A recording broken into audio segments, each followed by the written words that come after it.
Bueno, saludo a los que nos ven por YouTube en diferido también. Gracias y paz os sean multiplicadas en el nombre del Señor. Que el Señor os bendiga y os guarde.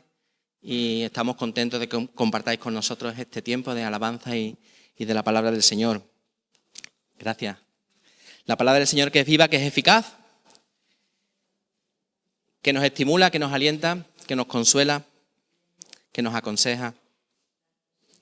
Damos gracias al Señor por su palabra. ¿Qué haces tú cuando entras al baño por la mañana y pasas por delante del espejo? O cuando vas a una tienda, ¿no?, de lo que sea, y pasas por delante de un espejo. ¿Qué haces tú? Normalmente nos miramos, ¿verdad? Si nos hemos hecho bien las rayas. Mi raya está perfecta siempre, no tengo ningún problema con eso, pero hay personas que tienen que mirar que sus rayas estén en condiciones. Las hermanas, ¿no?, que vayan bien pintaditas, que no se le haya movido la pintura, en fin, para ver si estamos tan guapos como siempre o si ese día nos hemos levantado con el guapo subido, ¿no? Y decimos, ole tú, ¿no? Nos miramos en el espejo, es lo normal. Algunos nos miramos, ¿no?, muchas veces a mí me pasa cuando vas al cuarto de baño y levantas la vista y dices, ¿y ese tío que está en el espejo quién es? ¿Y qué hace en mi cuarto de baño, no? Porque no nos reconocemos, ¿no? Tenemos una imagen distinta de cómo somos nosotros, pero la imagen que nos devuelve el espejo es una imagen fiel, es una imagen real. Es lo que hay, lo que está en el espejo es lo que hay, no hay más. No siempre vemos en el espejo lo que deseamos, pero es lo que hay. En la primera carta del apóstol Pedro, el apóstol pone un espejo delante de aquellos cristianos que por causa del testimonio de Jesús y por causa del Evangelio han tenido que abandonar, por causa de la persecución en el nombre del Señor, el lugar donde vivía y se encuentran dispersados en Ponto, Galacia, Capadocia, Asia y Bitinia. Os invito a que abráis vuestras Biblias en la primera carta de Pedro, capítulo 1, donde estaremos meditando en esta mañana en el mensaje.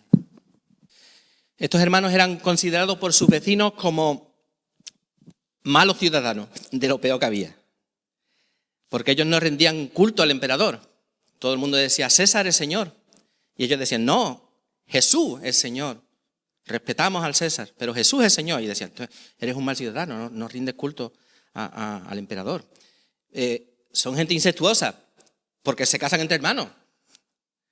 ¿Quién es tu mujer? Una hermana mía. Una hermana tuya, ¿eso cómo va a ser? ¿Quién es tu marido? Pues mi hermano en Cristo. ¿Tu hermano cómo va a ser tu marido? Incestuoso.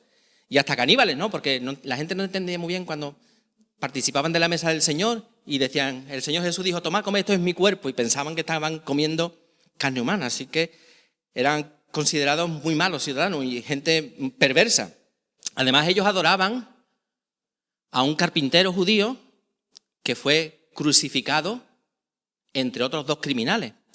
O sea, los ciudadanos no tenían, los cristianos, estos hermanos que estaban en persecución, no tenían muy buena prensa, tenían motivos para estar deprimidos, ¿verdad? Andando de un sitio para otro, injustamente perseguidos, acosados, incomprendidos, despreciados y maltratados. Y así se sentían. Pero esa era toda su realidad. Pedro pone delante de ellos el espejo fiel de la palabra de Dios. La forma en que Dios los ve a ellos.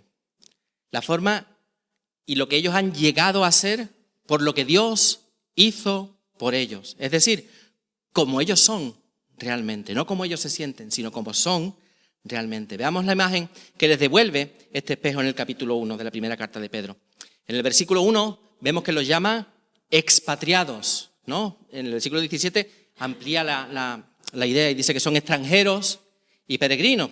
Están expatriados, están fuera de la patria, porque ya no viven físicamente donde vivían antes, pero sobre todo porque tienen una patria mejor a la que se dirigen. El versículo 2 dice que ellos son elegidos por Dios. El versículo 3 dice que ellos son renacidos. El versículo 5 dice que ellos son guardados, que son protegidos, incluso en medio de la persecución. Los versículos 6 y 7 dice que ellos son probados y que su fe es altamente valiosa.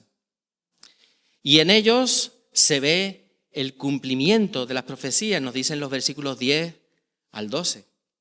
Por todo ello, por cómo Dios los ve, por cómo ellos son en realidad, se espera de los cristianos dispersos en el Ponto, en Galacia, en Capadocia, en Asia, en Bitinia y en cualquier lugar del mundo, lo que sigue a partir del versículo 13. Debemos reparar que en esta carta los hechos de la redención van antes que los imperativos de la obediencia. Eso significa que no tenemos que hacer esas cosas que va a decir Pedro a partir del versículo 13 para ser aceptados por Dios, sino que podemos hacer esas cosas porque Dios ya nos ha aceptado. Así Pedro dice, primero les informa de lo que Dios hizo por ellos y después los exhorta a vivir de una forma coherente con su elección y con su llamamiento. Y dice la palabra del Señor en la primera carta de Pedro, capítulo 1, comenzando desde el versículo 13. Leo en la Reina Valera del 60. Por tanto, por todo eso, ceñid los lomos de vuestro entendimiento, sed sobrios y esperad por completo en la gracia que se os traerá cuando Jesucristo sea manifestado. Como hijos obedientes, no os conforméis a los deseos que antes teníais estando en vuestra ignorancia, sino como aquel que os llamó es santo, sed también vosotros santos en toda vuestra manera de vivir. Porque escrito está, sed santos porque yo soy santo. Y si invocáis por Padre a aquel que sin acepción de persona juzga según la obra de cada uno, conducíos con temor todo el tiempo de vuestra peregrinación. Señor, te damos gracias por tu palabra revelada, Dios mío, esta palabra que ha animado a estos hermanos que estaban dispersos en todas estas regiones en Asia Menor y también a todos los hijos tuyos, Señor, dispersos a lo largo y a lo ancho de este mundo, perseguidos por causa de la fe en Jesús. Señor, gracias, Padre, por tu palabra que nos alienta, que nos estimula, que nos consuela, que nos edifica. Gracias, Señor, por tu santa palabra revelada. Danos la gracia, Señor, de escuchar tu voz en esta mañana, Padre. Y úsame a mí, Señor, que soy débil y que soy torpe, Señor, para que tu palabra llegue a los corazones de todos nosotros, porque yo también necesito, Señor, que tú me hables a mi corazón en esta mañana, Señor. Queremos escuchar tu voz, tenemos hambre y sed de ti, Señor. Y solo tú puedes saciarnos porque solo tú tienes palabras de vida eterna, Padre. Señor, desciende con poder en cada una de nuestras vidas, Señor, y haz de ellas que te den gloria y la honra que solo tú te mereces por los siglos de los siglos. Amén. Ceñid los lomos de vuestro entendimiento, dice Pedro, en la Reina Valera del 60. En la Reina Valera revisada dice, con la mente preparada para actuar. La Biblia de las Américas dice, ceñid vuestro entendimiento para la acción. Y la versión internacional dice, disponeos para actuar con inteligencia. El Nuevo Testamento dice, estad pues listos para la acción y que nada os seduzca. Este ceñir los lomos es una expresión judía que significa recogerse la ropa. En Oriente, en la antigüedad, bueno, y todavía hoy, si veis el Mundial de Qatar, están los cataríes vestidos con esas túnicas largas que les llegan hasta los pies, ¿no? Los hombres van vestidos con esa túnica que es más o menos estrecha y que les dificulta el movimiento. Tú los ves que vas andando, parecen como las geishas estas japonesas, ¿no? Como muñequitos así porque no pueden dar pasos largos. La ropa les estorba. Les dificulta el movimiento. Cuando están en una situación relajada, en casa, de paseo, de compra, ¿no? O cuando van al fútbol, pues van así. Pero no es una prenda pensada para trabajar, ¿no? Cuando van a trabajar no pueden trabajar con esa prenda, no permite la libertad de movimiento que el trabajo requiere. Para poder trabajar y para poder combatir, los hombres recogían la parte de abajo de su túnica y la ataban con un cinturón de cuero. Y las piernas podían moverse con libertad sin enredarse en la ropa y es como si se hubiesen remangado las piernas, ¿no? Lo que Pedro está diciendo es que de la misma manera que los orientales recogen su ropa y las atan, nosotros debemos recoger y atar nuestros pensamientos. Debemos recoger y atar nuestros pensamientos para que no nos enreden en las cosas vanas de este mundo. Hay que amarrarlos y enfocarlos, pero no en las cosas de la tierra, sino en las cosas celestiales. Colosenses 3:1 dice, ya que habéis resucitado con Cristo, buscad las cosas de arriba, donde está Cristo sentado a la diestra de Dios. Recogemos nuestros pensamientos y así podemos movernos con libertad para hacer lo que a Dios le agrada, para hacer libremente la voluntad de Dios. No podemos permitir que nuestros pensamientos nos enreden en las cosas de este mundo y nos hagan perder de vista que somos ciudadanos de otro mundo. Un mundo que es 1000 veces mejor que este. Un mundo que se rige por ideales más altos que este mundo, que se rige por otras normas y por otros valores. Debemos atar bien nuestros pensamientos, juntarlos y llevarlos cautivos a Cristo, a su obediencia. Pablo, hablando del cinturón con el que debemos ceñirnos, dice en Efesios 6:14, donde él está hablando de otra vestimenta, de la armadura de Dios, dice, estad pues firmes, ceñidos vuestros lomos con la verdad. Ceñidos vuestros lomos. La verdad es lo que debe reunir y atar nuestros pensamientos. Y más adelante Pedro hace énfasis en qué verdad debe atar y reunir nuestros pensamientos, los lomos de nuestro entendimiento. Atad vuestros pensamientos. ¿En qué pensamos cuando no pensamos en nada? Bueno, si es que eso existe, ¿no? ¿En qué pensamos cuando no estamos pensando en algo serio, en algo que tengamos que hacer, planificar algo? ¿En qué estamos pensando? ¿Dónde nos llevan nuestros pensamientos? ¿Pensamos en lo que hemos comprado en el Black Friday o en el Cyber Monday? ¿Pensamos en las vacaciones de Navidad? ¿No? Que ya está aquí. Las comidas, los regalos. ¿Pensamos en el Mundial, en el partido con Marruecos el martes? ¿O pensamos en la venida de Cristo? En la gracia que se nos traerá cuando Jesucristo sea manifestado. Debemos atar nuestros pensamientos, hermanos, para que podamos cumplir los propósitos de Dios en nuestra vida y que esos pensamientos no nos estorben para correr esta carrera. ¿Y eso cómo se hace? ¿Cómo podemos atar nuestros pensamientos que son tan escurridizos, verdad? Y que nos llevan a sitios donde muchas veces no queremos ir. ¿Cómo podemos atarlos y llevarlos cautivos a la obediencia de Cristo? Bueno, te voy a dar una receta. Empieza memorizando este versículo. Es Filipenses 4:8. Filipenses 4:8. Y dice, por lo demás, hermanos, todo lo que es verdadero, todo lo honesto, todo lo justo, todo lo puro, todo lo amable, todo lo que es de buen nombre, si hay virtud alguna, si algo digno de alabanza, en esto pensad. Así que memorízalo, márcalo en tu Biblia. Este es un versículo de botiquín, de primeros auxilios. Este es básico. Márcalo, memorízalo, medítalo y luego practícalo. Porque lo verdadero echará fuera la falsedad. Lo honesto echará fuera lo deshonesto. Lo justo echará fuera lo injusto. Lo puro echará fuera lo impuro. Lo amable echará fuera lo grosero. Lo que es de buen nombre echará fuera lo que es innombrable, lo que Dios desprecia. La virtud echará fuera lo que es vicioso. Y lo que es digno de alabanza echará fuera lo que para Dios es despreciable, porque las tinieblas no pueden resistir a la luz. Y la luz de Dios en ti echará fuera tus tinieblas. ¿De dónde sacaremos esos pensamientos? Pues de mirar la vida a través de las Escrituras. Miramos la vida a través de las Escrituras. De ver la vida como Dios la ve.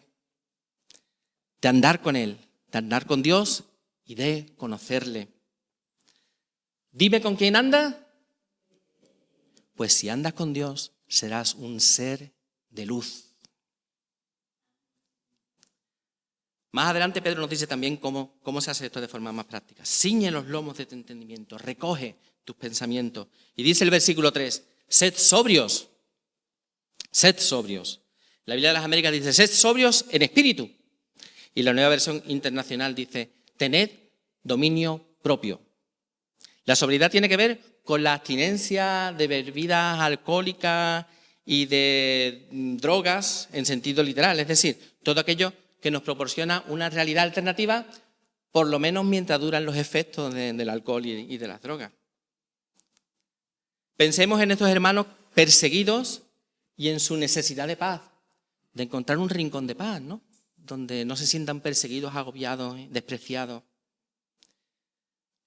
Cuando yo era joven había un anuncio, los más viejos se acordarán, ¿no? Dice, cuando arriba a casa, chi merece un premio, ¿acordáis? En el café capuchino, ¿no? Pues muchos hermanos podían verse tentados a cuando llegan a casa autorrecompensarse, ¿no? Por toda la persecución que tienen fuera. Podían verse tentados a recompensarse a sí mismos por la complejidad de la vida que ellos tenían que enfrentar. Podían verse tentados a buscar algo de paz, un rincón de paz, donde descansar de sus aflicciones. Y si ellos hubiesen vivido en nuestro tiempo, pues a lo mejor no se hubiesen ido a la discoteca a emborracharse, porque eso es de mal testimonio y no da buena imagen. Pero igual podían haber buscado algo de descanso y de evasión con videojuegos, o viendo una serie de Netflix, o mirando un poquito las redes sociales, a ver qué hay en el TikTok, ¿no? A ver qué hay. Cosas de este mundo. Pero Pedro le dice, sed sobrios, absteneos, tened dominio propio. Ser sobrios significa no dejarse intoxicar. No dejarse intoxicar. Para tener paz no necesitamos las distracciones de este mundo ni hobbies. No es una mente intoxicada de diversiones, de placeres, sino una mente en su juicio, una mente sobria, una mente que es capaz de enfocarse hacia el final del camino. Ver las cosas como son a la luz de la esperanza gloriosa que está puesta delante de nosotros. Y cuando uno ciñe los lomos de su entendimiento y es sobrio, puede esperar por completo en esa gracia de la que nos habla el versículo 13. Y esperar por completo en la gracia que se os traerá cuando Jesucristo sea manifestado. Y esta es la gran característica del cristiano. Vivir con esperanza, vivir en esperanza. Vivimos en esperanza y gracias a eso podemos soportar las pruebas del presente. Nuestra esperanza no debe estar puesta en las cosas de este mundo. Los cristianos tenemos o debemos tener una visión profética de la realidad. No interpretamos solo el presente en términos históricos. Aunque para nosotros la historia es muy importante, ¿no? Porque nuestra fe es una fe histórica. Nuestra fe se basa en hechos reales, que ocurrieron en lugares reales, en un tiempo real. La historia es muy importante para nosotros. Y la historia nos sirve a nosotros, como a todos los demás, para explicar el presente. Pero explicamos nuestro presente personal no solo en relación a las cosas que nos han pasado, sino también en relación a las cosas que nos van a pasar. Dicho de forma más clara, vemos como estamos ahora como una consecuencia de las cosas que nos han pasado. Y esa es nuestra realidad. Pero esa no es nuestra realidad final. Eso no queda aquí. Mira, yo no sé qué me pasará mañana o qué me pasará en estos días. La lotería no me va a tocar porque no juego. Pero a lo mejor heredamos, Pedro, a lo mejor se presenta alguien y dice, oye, de tu abuelo, pues sois los últimos descendientes y os toca, qué sé yo. Podría ser, ¿no? Nuestra vida podría cambiar para mejor. O a lo mejor se me revienta la cañería en casa y tengo obras en Navidad, ¿no? Yo no sé lo que me va a pasar en estos días, pero sí sé lo que me va a pasar en la eternidad. La gloria de la que yo voy a disfrutar en la eternidad. Y es una paradoja, ¿no? Porque yo no sé qué va a pasar mañana, pero sí sé lo que me va a pasar en la eternidad. Y por eso Pedro dice, esperad por completo en la gracia que se os traerá cuando Jesucristo sea manifestado, dice el versículo 13. Esa debe ser nuestra única esperanza, porque Pedro dice, esperad por completo la gracia que nos trae la revelación. Y la palabra que usa Pedro aquí como revelación o manifestación es Apocalipsis. Apocalipsis, la revelación de Jesucristo. Todas las bendiciones que nosotros disfrutamos en nuestra vida son expresiones de la gracia de Dios, y es verdad. Nosotros recibimos la gracia, no recibimos solamente la gracia cuando nuestros pecados son perdonados y luego andamos por ley. No, nosotros disfrutamos de la gracia en toda nuestra vida espiritual, en todo momento. No solo el día en que el Espíritu Santo nos convence de pecado, el día en que nuestro corazón se rompe por haber ofendido a Dios y ser consciente de que hemos ofendido a Dios. Experimentamos la gracia de Dios en cada experiencia concreta del favor de Dios, en cada uno de sus favores hacia nosotros, en la cercanía, en su protección, en su providencia. Todo eso nos revela la gracia de Dios que constantemente está sobre nosotros. Pero Pedro nos dice que todas estas bendiciones, aun siendo preciosas, no son comparables con la gran expresión de gracia que vendrá en la manifestación final de nuestro Señor Jesucristo. Alguien ha dicho que los cristianos disfrutamos en el presente una abundante lluvia de bendiciones, una abundante lluvia de gracia que nos empapa cada día. Dice Juan en su Evangelio, capítulo 1, versículo 16, que de la plenitud de Cristo tomamos todos y gracia sobre gracia. Y la idea es que viene una ola de gracia, ¿no? Una ola de esta grande y te da de pleno, ¿no? Y cuando esa ola se está yendo, llega otra ola y te da otra vez. Y cuando esa se viene otra y otra y otra, de su plenitud tomamos todos y gracia sobre gracia. Pero lo que vamos a recibir cuando el Señor Jesucristo vuelva por segunda vez es un diluvio de gracia, es un chaparrón de gracia que nos va a inundar. Y no es que Dios nos va a amar más en ese momento, porque Dios no puede amarnos más de lo que nos ama ahora. Es que en ese momento vamos a recibir la plenitud de nuestra herencia completa. Y un cuerpo glorificado para disfrutar de esa herencia. Que Cristo viene es una realidad que debe llenarnos de energía. La esperanza futura es una poderosa motivación para purificarnos de vanos pensamientos y vivir sobriamente. Primera de Juan 3:2 dice: amados, ahora somos hijos de Dios, pero aún no se ha manifestado lo que hemos de ser. Pero sabemos que cuando Él se manifieste, seremos semejantes a Él, porque le veremos tal como Él es. Y dice el versículo 3, y todo aquel que tiene esta esperanza se purifica a sí mismo, así como Él es puro. El día del Señor viene, y viene como ladrón en la noche, sin avisar, pero todo ojo lo verá. Los muertos en Cristo resucitarán primero y recibirán un cuerpo glorificado, un cuerpo que no enferma, un cuerpo que no envejece, un cuerpo que no muere, un cuerpo luminoso. Luego los que hayamos quedado seremos transformados en un abrir y cerrar de ojos y recibiremos también un cuerpo glorificado, un cuerpo que es capaz de vivir en las nuevas condiciones de la nueva creación que el Señor nos trae. Y esta es la verdad con la que debemos ceñir nuestros lomos, con la que debemos ceñir los lomos de nuestro entendimiento. Cristo viene y todo pensamiento debe considerarse a la luz de esta verdad. Grábala en tu mente, grábala en tu corazón y espera por completo en la gracia que se nos traerá cuando Cristo sea manifestado con gloria, cuando venga a buscarnos para que estemos con Él y nunca más volver a separarnos. Nosotros, hermanos, somos expatriados, como los destinatarios de la carta de Pedro, porque nosotros también estamos fuera de nuestra patria. Nuestra patria vendrá con el Señor Jesús, descenderá del cielo. Y aquí somos extranjeros y peregrinos. Y por eso Pedro sigue soltando en el versículo 14. Como hijos obedientes, no os conforméis a los deseos que antes teníais estando en vuestra ignorancia. Pedro llama a estos hermanos hijos obedientes. Hijos obedientes. Y ser hijo de Dios, ser hija de Dios, no es cualquier cosa. Ni es un título que pueda aplicarse a todo el mundo. Todos nosotros somos criaturas de Dios, pero no todos somos hijos de Dios. Dios reserva este título a una clase especial de personas. Dice Juan en su Evangelio, capítulo 1, versículo 9 en adelante, dice: aquella luz verdadera que alumbra a todo hombre venía a este mundo. En el mundo estaba y el mundo por él fue hecho, pero el mundo no lo conoció. A lo suyo vino y los suyos no le recibieron.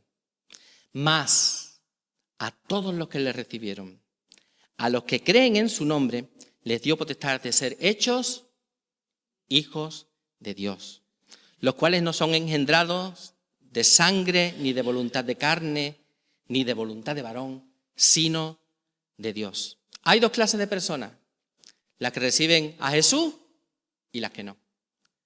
Las que reciben a Jesús lo confiesan como Salvador y como Señor. Recibirlo como Salvador supone que reconocemos que somos pecadores. Y reconocemos que somos pecadores porque el Espíritu Santo nos ha convencido de eso. Porque nuestro corazón nos dice que hagamos lo que hagamos, todo está bien y todo está justificado. Nuestro corazón nos dice, cuando llegues a la presencia del Señor, el Señor te va a justificar porque no ha sido tan malo. Comparado con otra gente, no ha sido tan malo. Pasará el juicio. Eso es lo que nos dice nuestro corazón. Si nosotros reconocemos que somos pecadores porque el Espíritu Santo nos ha convencido que eres un pecador y que vas a ir al infierno, chiquillo, chiquilla, agárrate a Cristo que si no te pierdes. Eso es una convicción del Espíritu Santo. Si el Espíritu nos convence de pecado y vemos a Jesús como la única forma de recibir el perdón de Dios, le rogamos que sea nuestro Salvador y que nos libre de la ira de Dios y de la condenación eterna. Y así recibimos a Jesús como nuestro Salvador.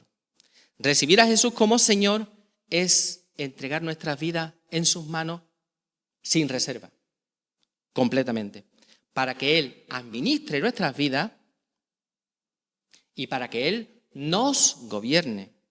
Le entregamos todo el control de nuestro ser, de todo lo que somos, sin quedarnos nada. Y así recibimos a Jesús como Señor. Y aquellos que reciben así a Jesús, Dios los llama hijos. Pedro llama a estos hermanos hijos obedientes. Literalmente los llama hijos de obediencia. Lo mismo que Pablo habla de los hijos de la ira, Pedro aquí está hablando de los hijos de obediencia. Y la idea es que la obediencia es una madre que produce hijos obedientes. Y a mi entender esto tiene un significado muy profundo. Cristo obedeció completamente a Dios Padre.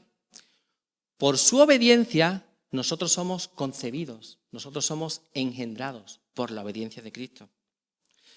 Mira, en Hebreos 5:8 dice, y aunque era hijo, por lo que padeció, aprendió la obediencia. O sea que la obediencia de Cristo está ligada a su padecimiento, a sus aflicciones.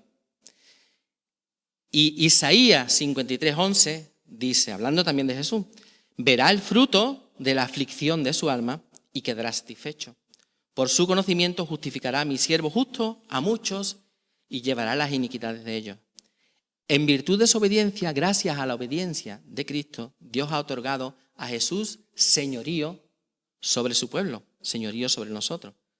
Somos hijos por la obediencia de Jesús. Somos hijos de obediencia para obedecer. La obediencia es la consecuencia directa de la fe. Si nosotros confiamos en Dios, en su palabra, en lo que Él dice, la consecuencia lógica, normal, es que obedecemos. Es la conducta propia que nos define a nosotros como cristianos, ser hijos obedientes. Y es que para eso el Señor nos eligió. El Señor nos eligió para eso. Mira en ese capítulo, Pedro 1, versículo 2. Dice, elegidos según la presencia de Dios Padre, en santificación del Espíritu, ¿para qué? Para obedecer. Para obedecer. Dios nos eligió para que fuésemos obedientes. Y si no lo hacemos, estamos batallando contra la elección de Dios. Pues que Dios nos eligió para eso. No estamos haciendo firme nuestra vocación y nuestra elección, como Pedro dice en su segunda carta. La conducta normal del cristiano y de la cristiana es obedecer a Dios.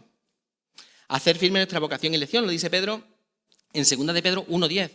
Un cristiano, por definición, es un hijo, una hija obediente. Y Pedro dice en el versículo 14, capítulo 1, como hijos obedientes, no os conforméis a los deseos que antes teníais estando en vuestra ignorancia. Pedro exhorta a los hijos de obediencia a no conformarse a los deseos que antes tenían viviendo en ignorancia. Dice la Reina Valera revisada, no os conforméis a las pasiones que antes teníais, estando en vuestra ignorancia. La Biblia del Peregrino dice, no os dejéis modelar por los deseos de antes. Y la Nueva Versión Internacional dice, no os amoldéis, no os amoldéis. Es la misma palabra que Pablo usa en Romanos capítulo 12, versículo 2. No os conforméis a este mundo, sino transformaos por medio de la renovación de vuestro entendimiento. Es la misma palabra. Solo aparece 2 veces en el Nuevo Testamento. En Romanos 12:2 y en este pasaje que estamos viendo esta mañana. Y si en Romanos es el mundo el que tiene el poder para modelarnos la opinión y el estilo de vida de los que viven entre nosotros o entre los que nosotros vivimos, en Pedro somos nosotros mismos. Son nuestros deseos antiguos los que tienen ese poder de modelarnos, de moldearnos.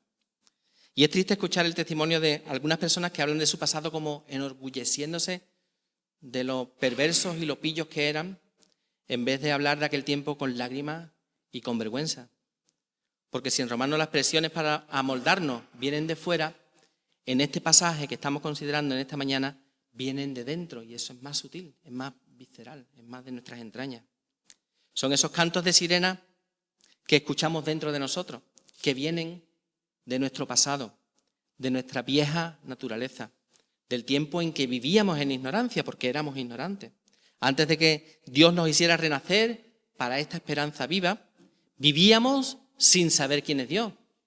Sí, posiblemente teníamos una idea de que Él es el creador de todas las cosas, ¿no? A lo mejor conocíamos la historia de Jesús, que nació en el portal de Belén, con la mula, el buey, San José, los ángeles, los pastores y los reyes magos, ¿no? Y que Herodes lo persiguió para matarlo y que tuvieron que escaparse, ¿no? Teníamos una buena idea de todas esas cosas, de que cuando volvió pues se reunió de una panda de amigos y que predicaban cosas buenas y que lo mataron. Y a lo mejor tenemos hasta incluso alguna idea de que aquella persona, pues en cierta forma, pues es Dios. Pero esas historias antes para nosotros no significaban nada, no tenían sentido, no tenían valor. Éramos ignorantes. No afectaba nuestra manera de vivir. Vivíamos como el resto de nuestros vecinos, dominados por nuestros deseos engañosos, por nuestras pasiones, y éramos ignorantes. Hasta que un día, por la gracia de Dios, el Espíritu Santo nos reveló que aquel Dios, creador de todas las cosas, era nuestro enemigo por causa de nuestros pecados, pero que aún así nos amaba y que por eso envió a su Hijo a este mundo para que todo aquel que en Él cree no se pierda, sino que tenga vida eterna, para que creyéramos en Él y para que creyendo tengamos vida en su nombre. Y entonces, cuando el Espíritu nos convence, nuestra vida cambió, nuestro sistema de valores cambió. Las cosas que antes eran valiosas ya no valen nada, y cosas que antes eran sin importancia para nosotros ahora son nuestro tesoro. Cosas que desconocíamos de Dios ahora son nuestro tesoro más preciado. Lo que nos mueve ahora no deben ser nuestros deseos antiguos.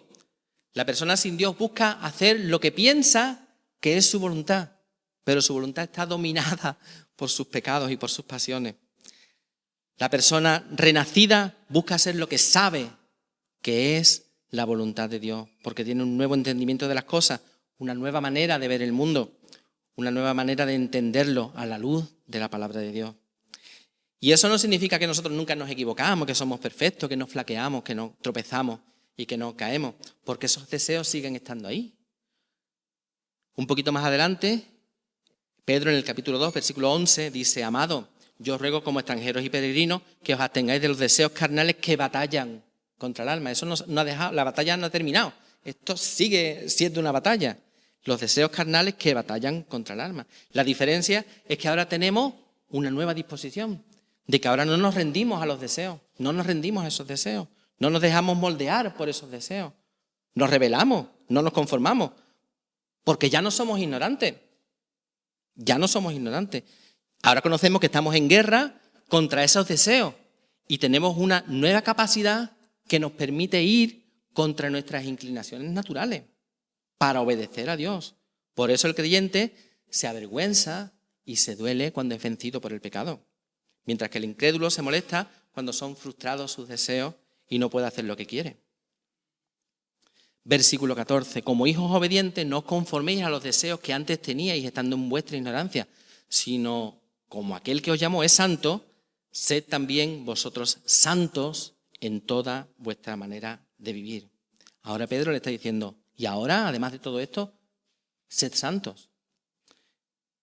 Nos exhorta ahora a avanzar en la santidad práctica. Y quizás el término santidad suena como muy solemne, ¿no?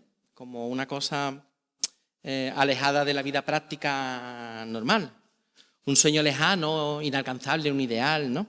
Que está al alcance de solo un grupo pequeñito de personas privilegiadas. Y a lo mejor incluso puede ser algo no muy deseable, ¿no? Como ser santo es muy aburrido, ¿no? No hay salseo, no Es rancio aquello, ¿no? Bueno, debemos arrojar un poquito de luz sobre esto para no andar en ignorancia, ¿no? Santidad significa ser apartado. Y eso es algo que Dios hizo cuando nos sacó del sistema de valores de este mundo y nos eligió para que le obedeciésemos. Dios nos apartó y eso nos hace santos. De la misma manera que en el Antiguo Testamento había objetos que solo podían dedicarse a cosas sagradas, el Señor nos ha apartado para dedicarnos a fines sagrados. Y eso no significa que nos retiramos de todo el mundo para estudiar las Escrituras y orar y vivir no se sabe de qué. No, significa que todo lo que hacemos tiene un sentido sagrado. Cada cosa que nosotros hacemos tiene un sentido sagrado que está orientado a Dios.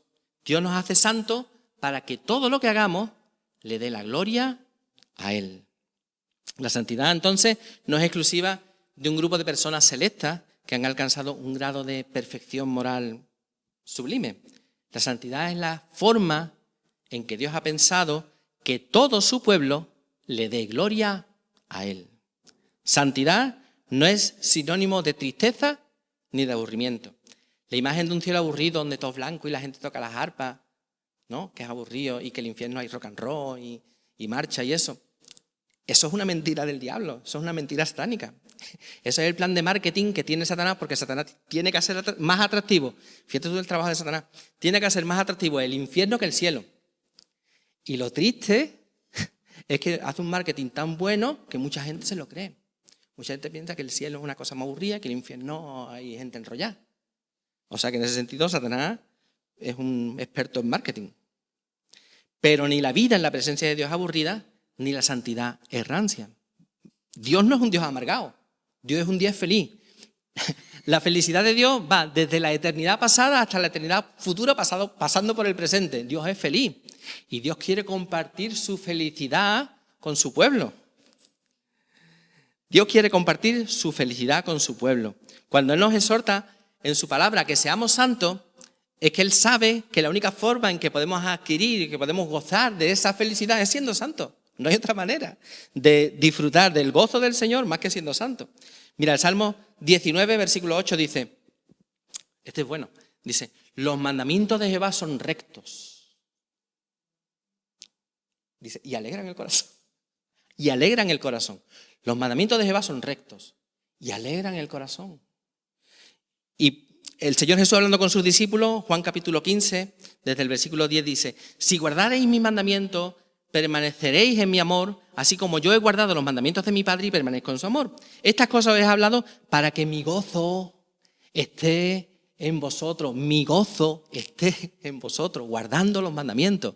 Señor, si guardar los mandamientos me aburrido, no, ese es el gozo del Señor, la única forma en que tú puedes experimentar a Dios en tu vida, obedeciendo los mandamientos, entonces tendrás el gozo del Señor en ti. Mira, Dios juntó la felicidad y la santidad. Y lo que Dios juntó, que no lo separe el hombre. Pero el primer motivo por el que debemos ser santos es que Dios nos llamó para ser santos. Dios nos llamó para ser santos. Pablo se lo recuerda a los hermanos en la iglesia de Roma, ¿no? En el saludo que le hace a la iglesia de Roma, Romanos 1, 7 dice, a todos los que estáis en Roma, amados de Dios, llamados a ser santos. Y a la iglesia de Corinto, capítulo 1, versículo 2. A la iglesia de Dios que está en Corinto, a los santificados en Cristo Jesús, llamados a ser santos, con todos los que en cualquier lugar invocan el nombre de nuestro Señor Jesucristo, Señor de ellos y nuestro. Dios nos eligió para obedecerle, y nos llamó para que fuéramos santos. Y las dos cosas son un privilegio, ¿vale? Pero no en el sentido que toman algunos de decir yo soy elegido y Dios me ha llamado y a ti no. No es eso. Es que Dios nos llamó para ser santos y nos eligió para que le obedeciéramos. No es que eso queda ahí, te eligió para salvación, no, Dios te eligió para que le obedeciera. Dios te eligió para que le obedecieras. Si no obedeces a Dios, ¿para qué te llamó Dios? ¿Para qué te eligió? Dios te llamó y tú viniste, pero te llamó para que fueras santo. Si Dios te llama y tú vienes y no eres santo, ¿para qué has venido? No es eso de que Dios me eligió para salvación y a otra gente no, es una caricatura de la doctrina de la elección y del llamamiento. Dios nos llamó para que fuéramos santos y nosotros respondimos por la gracia de Dios a ese llamamiento para consagrarnos a Dios. Dice Pedro, sino como aquel que os llamó es santo, sed también vosotros santos. Sed también vosotros santos, pues cuando venga el domingo al culto, ¿no? Cuando vayas online al culto de oración los miércoles, también sé santo, ¿no? Que te ve el pastor y los hermanos, ahí tú sé santo. Cuando vayas de visita a casa de un hermano, o una hermana, o un hermano, una hermana venga de visita a tu casa, entonces sé santo. Cuando vayas a la librería cristiana, pues allí también sé santo. ¿No? Y es verdad, hay que ser santo en esos sitios, es verdad. Pero dice Pedro, en toda vuestra manera de vivir, debemos dar gloria a Dios y comportarnos como personas consagradas en todo lo que pensamos, en todo lo que decimos y en todo lo que hacemos. Y en todo lugar. En nuestro trabajo, con nuestros compañeros, con nuestros jefes, con nuestros clientes, con nuestros alumnos, con nuestros usuarios, especialmente con la gente que son difíciles. Tienes que ser santo, tienes que ser santa. En casa, con nuestros hijos, con nuestras hijas, nuestros padres, nuestros hermanos, con nuestro cónyuge. Cuando te vas de vacaciones, hermano, hermana, cuando te vas de vacaciones y vas al hotel, donde vaya, al campo, donde vaya. Cuando te vas de vacaciones, tienes que ser santo, tienes que ser santa. Con tu vecino, con el charcutero, con el frutero, con el carnicero, con toda esa gente, tienes que ser santo. En todo lugar, en todo tiempo, en todo lo que hacemos, en todo lo que decimos y en todo lo que pensamos, tenemos que ser santos. Los reformadores usaban una palabra en latín, bueno, una expresión, son dos palabras, en latín. Ellos decían coram deo, que muchos americanos se lo ponen en la Biblia así con letras bonitas, coram deo. Coram deo significa en la presencia de Dios. Y me parece que otra vez que estuve predicando os estuve hablando de Elías, ¿no? Y Elías se presenta ante el rey Acab y le dice, vive Jehová en cuya presencia estoy. O sea, Elías vivía en la presencia de Dios. Y Elías vivía en la presencia de Dios todo el tiempo, cuando estaba en su casa, cuando estaba en la cueva, en el arroyo, en la casa de la viuda y cuando estaba delante del rey. En todo tiempo Elías vivía en la presencia de Dios y le dice, vive Jehová en cuya presencia estoy. El primer motivo para ser santo es que Dios nos llamó para ser santos y debemos hacer firme nuestra vocación y nuestra elección. El segundo motivo es que el que nos llamó es santo. Versículo 16 dice, porque está escrito, sed santos porque yo soy santo. El plan de Dios es que seamos sus imitadores y que reflejemos su carácter. Está escrito en Levítico 11:45. Dice, porque yo Jehová, que os hago subir de la tierra de Egipto para ser vuestro Dios, porque yo soy Jehová, que os hago subir de la tierra de Egipto para ser vuestro Dios. Seréis pues santos, porque yo soy santo. Él es nuestro Dios. Nos liberó del poder del pecado, de la condenación a la que nos llevaba el pecado. Y ahora nosotros somos sus embajadores, que debemos expresar el carácter del reino. Y el carácter del reino es santidad. Primera de Pedro 2:9 dice, esto se lo sabe mucha gente de memoria, cuando empiece verá cómo si lo sabéis.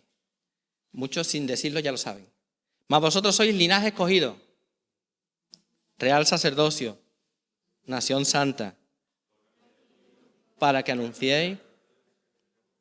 Exactamente, nosotros estamos en el mundo representando a Dios y anunciando la gloria de Dios y el carácter de Dios. Y debemos ser santos porque así somos más útiles para la extensión del reino de Dios, para mostrarle a este mundo dañado por el pecado el poder transformador y liberador del Evangelio de Jesucristo.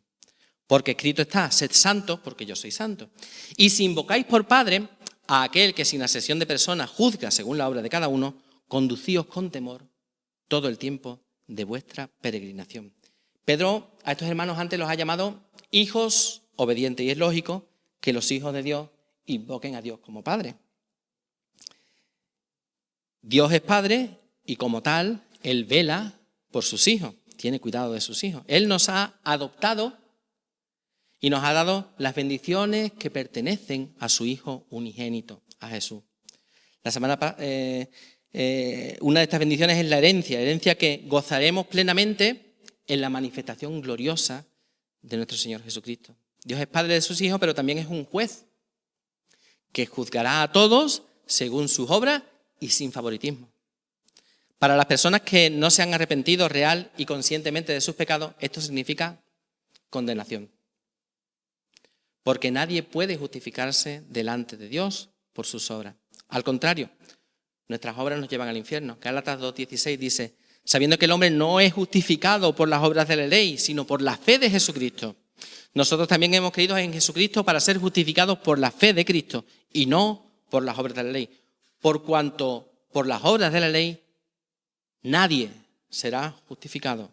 Ninguna de nuestras buenas obras pueden borrar nuestras malas obras. Y nuestras malas obras nos llevan al infierno, nos llevan a la condenación. Solo el sacrificio de Jesús puede borrar nuestros pecados. Si hubiese otra forma de alcanzar salvación, Dios no hubiese mandado a su Hijo a este mundo a morir cruelmente en una cruz por nuestros pecados. La única forma es a través del sacrificio del Señor Jesús. Es la única forma en que podemos ser salvos y reconciliarnos con Dios. Solo Cristo, ni las buenas obras, ni la Virgen María, ni los santos, ni los sacrificios, ni las penitencias. Solo depositando nuestra fe en el Señor Jesús y solo rindiendo nuestra vida a Él, alcanzaremos salvación. Así que si hay alguien aquí que todavía no lo ha hecho, es una cosa urgente, es una cosa importante y urgente. Haz las paces con Dios y reconcíliate hoy. Reconcíliate hoy, porque está en juego la salvación eterna. Él es juez justo, que juzga la obra de cada uno sin acepción de persona, sin favoritismo.